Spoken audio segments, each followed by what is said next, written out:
L'histoire de Francisco Franco commence dans un monde qui s'annonçait déjà changeant.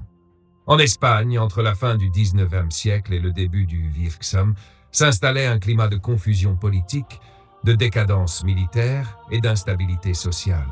Dans ce décor inquiétant et chaotique allait naître un homme qui, par ses choix, son tempérament et son ambition, allait transformer l'Espagne pour des décennies, en laissant derrière lui un héritage controversé, complexe, traumatisant parfois, mais déterminant pour l'identité même du pays. Francisco Franco Bahamonde naquit le 4 décembre 1892 à Ferrol, une ville militaire du nord-ouest de l'Espagne. Cette ville n'était pas seulement un décor de enfance, elle représentait un symbole. Ferrol était le siège des arsenaux navals, un lieu où les uniformes, les navires et la politique militaire formaient un univers structurant. Ce monde fermé, codifié, hiérarchisé façonna très tôt l'esprit du jeune Franco. Dans sa famille, l'autorité avait un visage, celui de son père, officier de marine, et celui de sa mère, fervente catholique, très stricte et attachée à la tradition. Ces deux influences nourrirent le caractère du futur Caudillo. Une foi personnelle rigide, marquée par une vision ultra-conservatrice de la société, associée à un quasi instinctif de l'ordre et de la discipline. Une enfance façonnée par la discipline et l'ambition. Franco n'était pas un garçon brillant intellectuellement. Il n'avait pas l'éloquence des politiciens ni la créativité des intellectuels, mais il possédait deux qualités rares, une ténacité froide et une absence totale de doute. Là où d'autres hésitaient, s'interrogeaient, s'obstinaient à réfléchir, Franco agissait. Il n'était pas particulièrement charismatique. Il ne fascinait pas par des discours flamboyants. Il impressionnait par son obstination silencieuse. À 14 ans seulement, il entra à l'académie militaire de Tolède.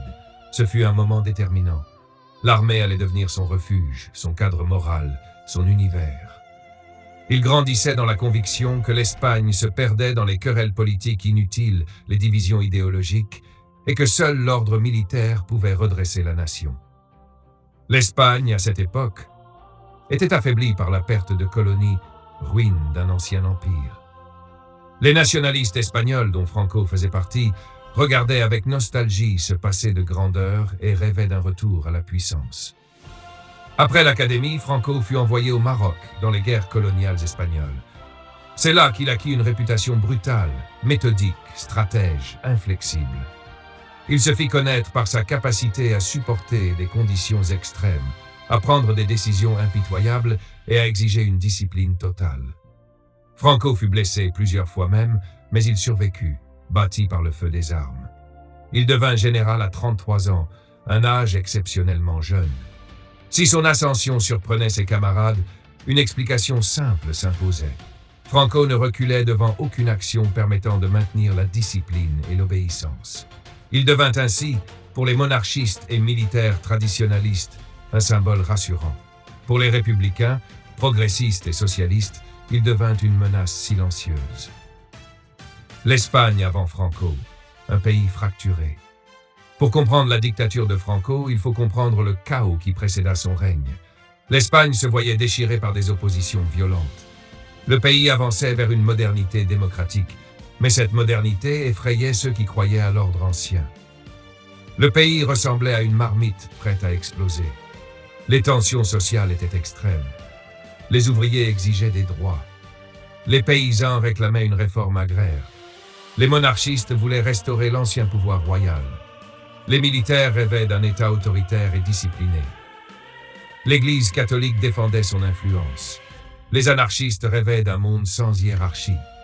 Les communistes organisaient les masses. Les libéraux tentaient d'instaurer une démocratie. Au cœur de ce chaos, un événement décisif arriva. La proclamation de la Seconde République en 1931. Pour les conservateurs, cela ressemblait à une catastrophe. Pour les progressistes, à une libération. La République tenta de moderniser l'Espagne. Réforme agraire, séparation de l'Église et de l'État, liberté d'expression, éducation publique. Ces réformes déplaisaient profondément à l'armée, à l'Église et aux aristocrates. Franco observait, silencieux, patient. Il ne croyait pas qu'un tel pays, avec une telle diversité de forces politiques, puisse survivre pacifiquement. Pour lui, seule une main de fer pouvait sauver l'Espagne. Le coup d'État de 1936, naissance de la guerre civile. Quand l'Espagne devient imprévisible, les militaires agissent. En juillet 1936, une coalition d'officiers lança un coup d'État contre le gouvernement républicain. Franco, qui était initialement loin de la péninsule, fut appelé à diriger les forces rebelles. Ce coup d'État échoua, mais l'échec transforma l'Espagne en champ de bataille. La guerre civile commença. La guerre fut terrible, atroce, fratricide. L'Espagne devint un laboratoire idéologique. Les fascistes italiens et nazis allemands soutinrent Franco. Les communistes soviétiques soutinrent la République. Les démocraties européennes restèrent passives. Franco comprit que l'Espagne serait gagnée par celui qui aurait le plus de patience et la plus grande brutalité. Il utilisa l'aviation allemande pour bombarder les villes. Il utilisa des exécutions massives pour briser la résistance. Pour lui, la guerre civile n'était pas une lutte contre des adversaires politiques, c'était une purification du pays. Guernica, bombardée en 1937 par l'aviation allemande, restera dans l'histoire comme un symbole du choc. Une ville bombardée, des civils massacrés. Picasso en fit une toile qui témoigne de l'horreur. En avril 1939, Franco déclara la victoire. La guerre avait fait près d'1 million de morts. Elle avait divisé le pays en profondeur. Les familles étaient déchirées pour des générations. Et Franco, désormais, allait devenir caudillo. L'Espagne franquiste, une dictature silencieuse, rigide et totalitaire. Franco n'était pas Hitler, il n'était pas Mussolini, il n'avait ni leurs ambitions mondiales ni leurs excès hystériques. Franco imposa une dictature moins spectaculaire, mais plus durable. Il parvint à créer un régime fondé sur 3 piliers. L'armée. Elle devint le socle de l'État. Franco gouvernait par décret. L'armée contrôlait les institutions. 2. L'Église catholique. Elle légitima Franco. Le dictateur se présentait comme le défenseur de la foi, protecteur de l'identité espagnole chrétienne. 3. La police politique et la censure.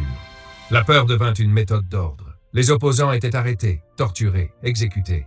La presse fut réduite à la propagande. Franco voulait empêcher l'Espagne de se moderniser. Il détestait le pluralisme. Il méprisait la liberté d'expression. Il voulait un pays uniforme, discipliné, catholique, rural. L'Espagne sous Franco était un pays fermé, figé, immobile. Il interdit les langues régionales, catalan, basque, galicien.